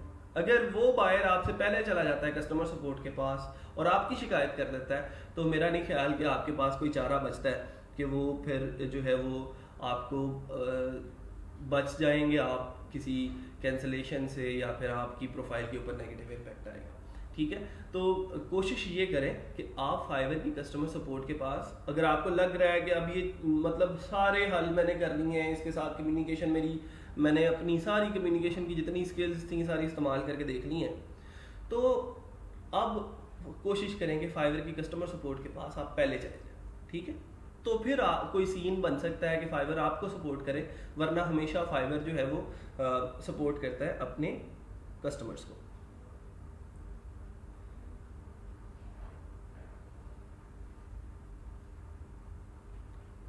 अच्छा, हमाद का सवाल है कि अगर हम ऑर्डर डिलीवर कर देते हैं और जो क्लाइंट है वो उसको एक्सेप्ट नहीं करता, तो एक चीज़ हमाद उसके अंदर 2-3 रीजंस हैं। पहला तो ये है कि सोचने की कोशिश करनी है कि उसने उस ऑर्डर को एक्सेप्ट क्यों नहीं किया, ठीक है। आप उसके साथ कम्युनिकेट करें कि सर मुझे प्लीज़ आप ये बता दें कि आपने इस ऑर्डर को क्यों एक्सेप्ट नहीं किया, आप कौन कौन सी चेंजेस जो है वो डिमांड कर रहे हैं। We have a section for revisions, हमने रिवीजन्स वाला सेक्शन भी रखा था ना, तो उसके अंदर आप रिवाइज वर्क जो है वो मुझे डिलीवर करने की रिक्वेस्ट कर सकते हैं। तो मैं आपके उस सेक्शन के ऊपर जहाँ पे आपको लग रहा है कि एतराज़ है, मैं उस सेक्शन को रिवाइज करके दोबारा से चेंज करके आपको री डिलीवर कर देता हूँ। तो पहली प्रायोरिटी तो यही होनी चाहिए कि आपको जो है वो जो है हमें सिंपल ये करना चाहिए कि क्लाइंट को कम से कम सेटिस्फाई करें। क्लाइंट को जो है वो हमने क्वालिटी वर्क प्रोवाइड करना है, उसकी सारी की सारी रिक्वायरमेंट्स को कोशिश करनी है कि कंप्लीट कर सकें, ठीक है।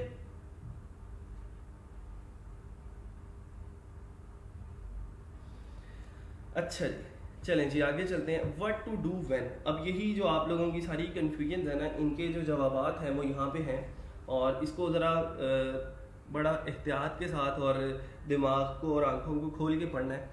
मैं पढ़ता हूँ, आप लोग सुने ज़रा। Sometimes when working on a gig you might encounter challenges that make it seems like a cancellation is the best solution. यहाँ पे आके लगे कि अब कैंसलेशन ही है, इसके अलावा तो और कोई सोल्यूशन है ही नहीं।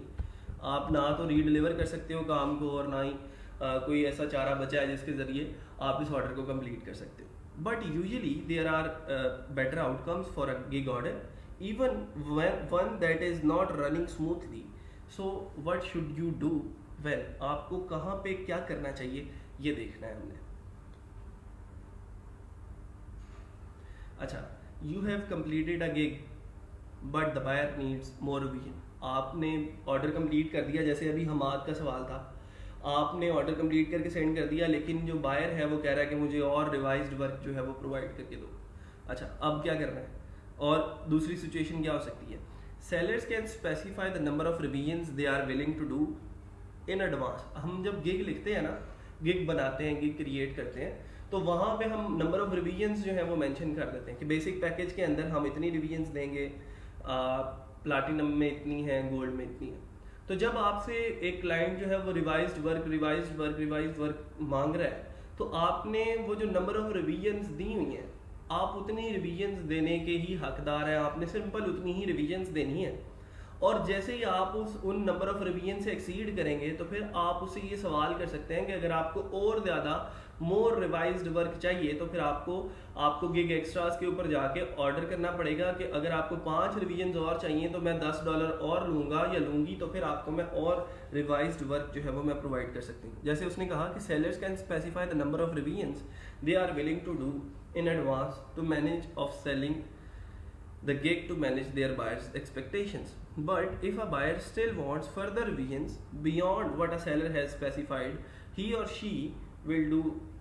There are two ways to proceed. अब दो चीज़ें हैं, जब आपसे कोई क्लाइंट मोर रिवाइज्ड वर्क मांग रहा है तो दो चीज़ें हैं, दो वेज हैं। उन दो वेज कौन कौन से हैं और कैसे इस सिचुएशन को हैंडल करना है वो देखें जरा। सबसे पहली चीज़ है अपसेल। अपसेल क्या होता है? Explain to the buyer that you have met the maximum number of revisions that you can accommodate for a request. उसे बताओ कि भाई जितने तुमने डॉलर दिए थे ना, मैं उन डॉलर्स के अगेंस्ट इतनी रिवीजन्स तो मैं ऑलरेडी प्रोवाइड कर चुका, ठीक है। Then add new extras to the existing order so that they can approve the additional work to the gig. वो कहता है कि अब तक जितनी रिवीजन्स तुमने दे चुकी हैं, दे दी हैं तुम्हें मैंने, वो तुम्हारे पैसे पूरे हो गए। अब तुम्हें और रिवीजन्स अगर चाहिए तो उसके लिए तुम क्या करो, गिग एक्स्ट्रास के ऊपर जाओ और वहां पे जाके ऑर्डर कर दो। एक सिचुएशन। दूसरी सिचुएशन हो सकती है आपकी कस्टम ऑफर। आप उस क्लाइंट से कहते हो कि भाई अगर तुम्हें और ज़्यादा रिवीजन्स चाहिए इस ऑर्डर के अंदर, तुम ऐसा करो कि इस ऑर्डर को यहीं पे कंप्लीट कर दो, इस ऑर्डर को मार्क एज कंप्लीट कर दो, हम एक और ऑर्डर नया शुरू करते हैं। उस नए ऑर्डर के अंदर $10 का ऑर्डर होगा। उस नए ऑर्डर के अंदर मैं तुम्हें इसी वेबसाइट के ऊपर और ज़्यादा रिवाइज्ड वर्क जो है वो प्रोवाइड करके दूंगा। अब इसमें दो फायदे हैं। पहला जो काम था हमने अपसेलिंग वाला किया, जिसके अंदर हमने उसको कहा कि तुम गिग एक्स्ट्रास के ऊपर जाके काम करो, गिग एक्स्ट्रास के ऊपर जाके तुम ऑर्डर कर दो, इतने डॉलर एक्स्ट्रा पे करना, तो मैं इसी ऑर्डर के अंदर तुम्हें और ज़्यादा रिवीजन्स ऐड करके दे दूंगा। लेकिन दूसरी सिचुएशन जो मैंने अभी आप लोगों को बताई कस्टम ऑफर वाली, वो ये बताई कि हम उसे कहते हैं कि इस ऑर्डर को कंप्लीट कर दो, हम एक और नया ऑर्डर शुरू करते हैं, उसके अंदर हम जो है वो तुम्हें और ज़्यादा रिवाइज्ड वर्क प्रोवाइड करते हैं। उससे क्या होगा, जब पुराना ऑर्डर कंप्लीट हुआ उसका रिव्यू अलग से मिल गया, और जो नया वाला ऑर्डर हमने स्टार्ट किया उसको रिवाइज्ड वर्क और ज़्यादा प्रोवाइड किया, तो और ज़्यादा हमें डॉलर्स भी मिल गए और साथ साथ हमें उसका एक और रिव्यू भी मिल गया। तो दो रिव्यूज़ हो जाएंगे तो और ज़्यादा हमारा जो है प्रोफाइल वो और ज़्यादा स्ट्रॉन्ग हो जाएगा, और एक ही क्लाइंट से हम दो रिव्यूज़ इस वे के अंदर ले सकते हैं। ठीक है जी। तो दूसरा वे क्या है जी, जैसे यहाँ पे लिखा है custom offer. If additional request from a buyer drastically change the scope of an existing order, you can offer to deliver the gig as is. कि आप उस ऑर्डर को एज इट इज़ जो है वो डिलीवर कर दो, and to send a custom offer with a price code, और एक अलहदा से नई ऑफर उसको सेंड करो, ठीक है, जहाँ से आप उसको एक नया ऑर्डर इनिशिएट कर सकते हो और उसे अलहदा से चार्ज कर सकते हो। यहाँ तक बात हो गई कंप्लीट। इसमें कोई मसला है, कोई कंफ्यूजन है तो बताएं।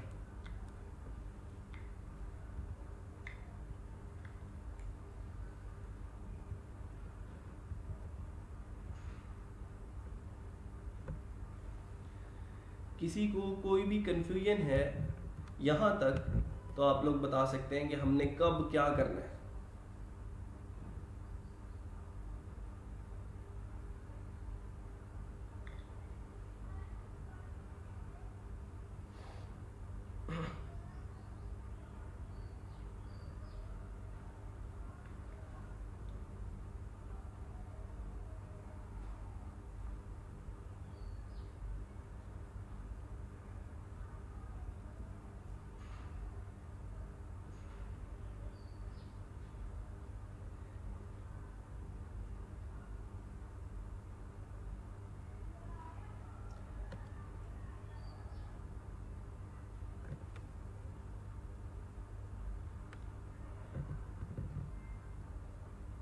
ठीक है, वेरी गुड।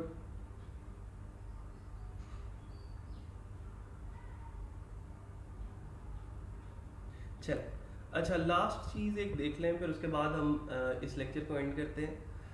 एक चीज़ ये है कि अल्लाह करे कि आपके ऊपर वो दौर भी आए जहाँ पे आपको उन ऑर्डर्स को जो है वो हैंडल करना मुश्किल हो रहा हो आप लोगों के लिए, तो वहाँ पे जाके आपको इसको कैसे हैंडल करना है कि आपको जो है वो बहुत सारे ऑर्डर आ गए हैं, क्यू के अंदर हैं 20-25 ऑर्डर, और वहाँ पे आपको मैनेज करना जो है वो मुश्किल हो रहा है। तो फाइवर के ऊपर हमारे पास एक मॉड होता है जिसको हम अगर ऑन कर लें तो फाइवर नए ऑर्डर देना बंद कर देता है, ठीक है। उसको हम बोलते हैं वेकेशन मॉड, ठीक है। वेकेशन मॉड का मतलब ये है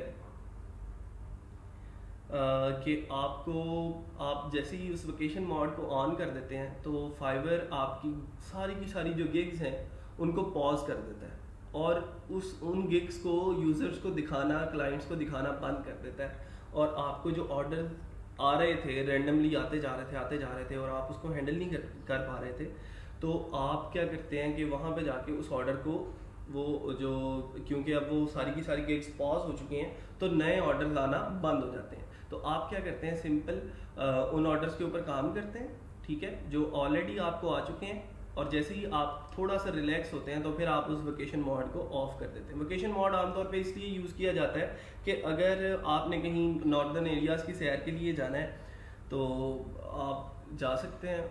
आप सिंपल पीछे से क्या करें कि वेकेशन मोड ऑन कर दें और नॉर्दर्न एरियाज़ की सैर पे निकल जाएं। तब तक ऑर्डर नहीं आएगा जब तक आप वापस आके उसको ऑन नहीं कर देंगे। लेकिन इसका एक बहुत ही ज़्यादा बैड इम्पैक्ट आपकी गिग्स के ऊपर पड़ता है।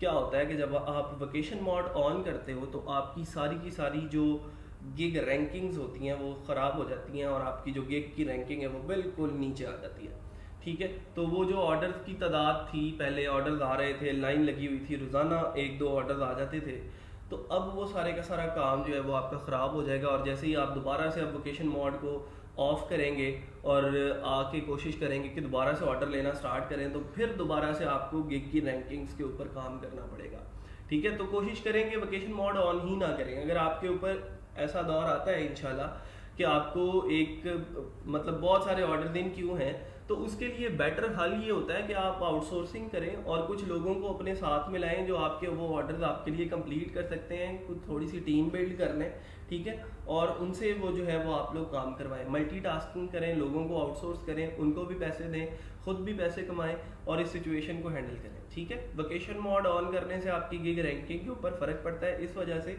वेकेशन मोड ऑन करना मैं रेकमेंड नहीं करता किसी को भी, ठीक है। अगर आपको बहुत ज़्यादा काम आ गया है आप उसको आउटसोर्स करें और लोगों से करवाएं, ठीक है।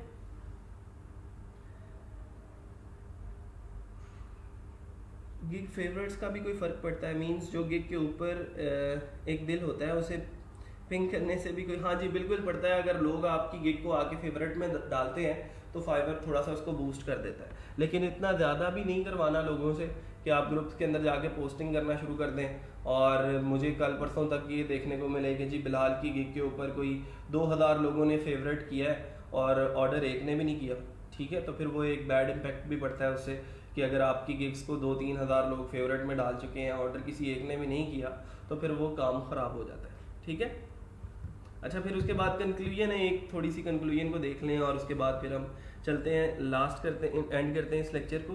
Completing your orders is how you grow your business and cancellations are rarely the best solution. In conclusion aim to be proactive. Proactive होने का मतलब ये है कि हमने कम्युनिकेशन के अंदर जो है वो कोई गैप नहीं आने देना क्लाइंट के साथ। Clearly communicate all necessary information on your gig description, requirements and extras in advance of an order to set your transaction up for success before it's। अच्छा ये देखो, मैंने आप लोगों को एक चीज़ बताई थी, जब भी आप कोई ऑर्डर स्टार्ट करते हो ना तो क्या किया करो कि जैसे ही जो भी रिक्वायरमेंट्स होती हैं यूज़र की, आप एक वर्ड की फाइल बनाओ, उसकी रिक्वायरमेंट्स को लिखो और नीचे जो है वो अपना एक डिटेल्ड आंसर लिख दो कि भाई तुम क्या इन्हीं रिक्वायरमेंट्स को डिमांड कर रहे हो मेरे से, क्या तुम्हारी एक्सपेक्टेशंस मेरे से यही हैं, तुमने ये जो चीज़ें जो है लिखी हैं यहाँ पे, मैं इनको इस तरह हैंडल करने वाला हूँ, तो क्या तुम इससे सेटिस्फाइड हो। इसका मतलब एक एग्जांपल के तौर पे आप ये कह सकते हो कि वो एक कॉन्ट्रैक्ट होगा आपके और आपके क्लाइंट के दरमियान में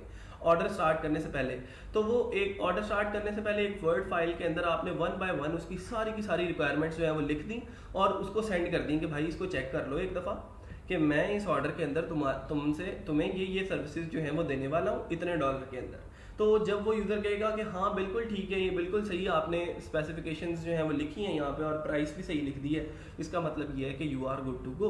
अगर कल कलां को आपका क्लाइंट ये कहता है कि मैंने तो तुमसे ये मांगा था और ये मांगा था, तो देन आप उसको वो पर्चा, वो वर्ड की फाइल जाके दिखा सकते हो कि भाई मैंने तेरे से पूछा था कि ये चीज़ें ही तुम मांग रहे हो, तो तुमने उस टाइम पे कहा था हाँ बिल्कुल मैं यही चीज़ें मांग रहा हूँ, तो अब मैं तुम्हें सिंपल यही चीज़ें जो है वो डिलीवर करने का जो है वो यही चीज़ें मैं तुम्हें डिलीवर करूँगा, इसके अलावा मैं तुम्हें कोई और कुछ और सर्विसेज जो है वो नहीं दे सकता। ठीक है,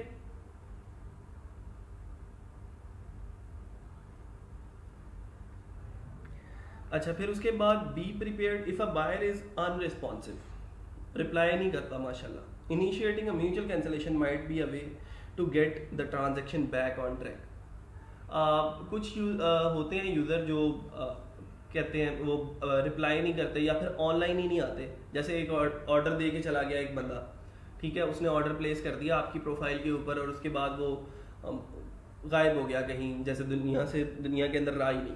तो अब वो क्या करते हैं, आप लोग क्या करते हैं, आपका जैसे ऑर्डर का टाइम ख़त्म हो रहा है आज, तो शाम को ख़त्म हो रहा है, आप आज सुबह को ऑर्डर को डिलीवर कर दो। ठीक है, उस ऑर्डर को डिलीवर जब आप कर देते हो, उसके 3 दिन के अंदर अंदर अगर कोई बायर, मतलब वो जो बंदा जिसको आपने ऑर्डर डिलीवर किया है, वो अगर आपका रिप्लाई नहीं करता, स्टिल अनरिस्पॉन्सिव है, तो फाइवर क्या करता है कि 3 दिन बाद उस ऑर्डर को ऑटोमेटिकली कंप्लीट कर देता है और आपको पैसे ट्रांसफ़र कर देता है। ठीक है, तो अगर वो बायर अनरिस्पॉन्सिव है, ये मत सोचें कि वो अनरिस्पॉन्सिव है तो क्यों है, आप सिंपल क्या करें, उसके काम को डिलीवर कर दें, टाइम डिलीवरी जो है वो ख़त्म होने से पहले, तो 3 दिन बाद ऑटोमेटिकली उस ऑर्डर को जो है वो कंप्लीट कर दिया जाएगा। Review your delivery times, if you are tempted to cancel because you are too busy, give yourself more time to deliver the gigs. तो थोड़ा सा आपको इसको फोकस करना पड़ेगा, टाइम देना पड़ेगा ताकि आप उन गिग्स को डिलीवर कर सको और अपने लिए, ज़ाहिर बात है ये चीज़ ज़्यादा इंपॉर्टेंट है आपके बाकी रोज़मर्रा के कामों से। ठीक है, तो ये ज़रूर करना है और कोशिश करें, ये चीज़ हमेशा याद रखेंगे, ऑर्डर अगर क्लाइंट आपका मार्क एज कंप्लीट नहीं करता और रिस्पॉन्स नहीं देता, कोई भी उसके ऊपर एक्टिविटी शो नहीं करता फाइवर पे, तो 3 दिन बाद वो ऑर्डर ऑटोमेटिकली कंप्लीट हो जाता है।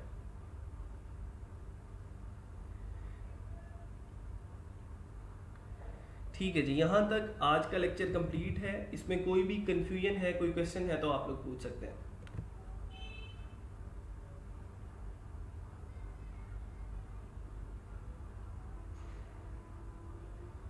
नवीद अहमद का कन्फ्यूजन है, मुझे कन्फ्यूजन है जो डोमेन हम देंगे होस्टिंग वाले को, वो हमने लोकल सर्वर पे रेडी करनी है पहले। नहीं भाई कुछ नहीं करना, आपने सिंपल अपनी डोमेन का नेम फाइनल करना है कि मुझे ये वाली डोमेन जो है वो बाय करनी है। उस डोमेन का नाम आप सिंपल बताएंगे उसको होस्टिंग यो वाले को, तो वो आपको डोमेन दे देगा। ठीक है, लोकल सर्वर के साथ उसका कोई ताल्लुक नहीं है।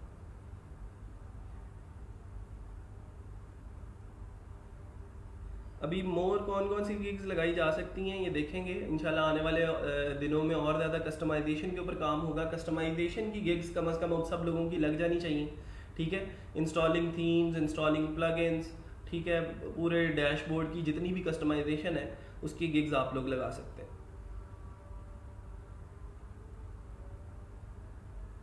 हाँ, मैं बाय रिक्वेस्ट का टाइम जो है वो मैं पोस्ट कर देता हूँ ग्रुप के अंदर, मैं पोस्ट कर देता हूँ। ठीक है जी, आज के लिए इतना ही। इंशाल्लाह मिलते हैं छोटी सी ब्रेक के बाद। अपनी अपनी फाइबर की जो गिग्स हैं उनको ज़रा टाकी शाकी मार के रखें। कल को इंशाल्लाह फाइबर की गिग्स आप लोगों की रिव्यू करूँगा, प्रोफाइल रिव्यू करूँगा। ठीक है, और उसके अलावा कस्टमाइजेशन के लिए अगर हमें टाइम मिलेगा तो वो भी डिस्कस कर लेंगे।